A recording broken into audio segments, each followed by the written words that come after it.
Pada kali ini saya akan menjelaskan sejarah bahasa Indonesia sebagai bahasa persatuan bangsa dan negara Indonesia. Disusun oleh Ayu Landari NPM 23060202113 dengan dosen pengampu Insinyur Adi Surya STMT.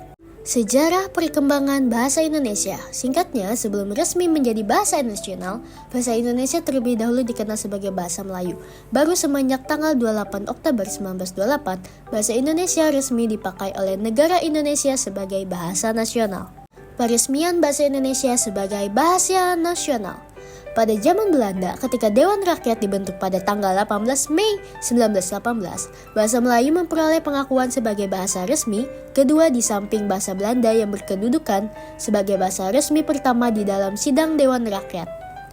Namun, baru pada tanggal 28 Oktober 1928, bahasa Indonesia diikrarkan menjadi bahasa persatuan atau bahasa nasional melalui Ikrar Sumpah Pemuda.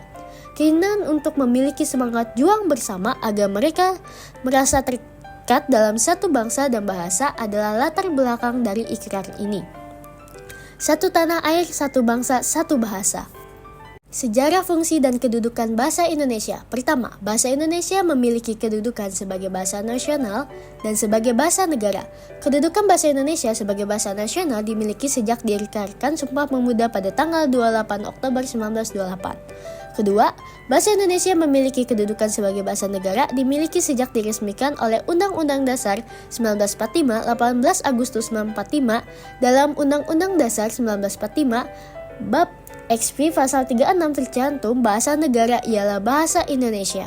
Kesimpulan, dengan demikian sejarah bahasa Indonesia sebagai bahasa persatuan bangsa dan negara Indonesia adalah cerita tentang bagaimana bahasa ini telah berperan dalam mempersatukan keragaman budaya dan etnis di Indonesia serta memainkan peran penting dalam pembentukan identitas nasional Indonesia.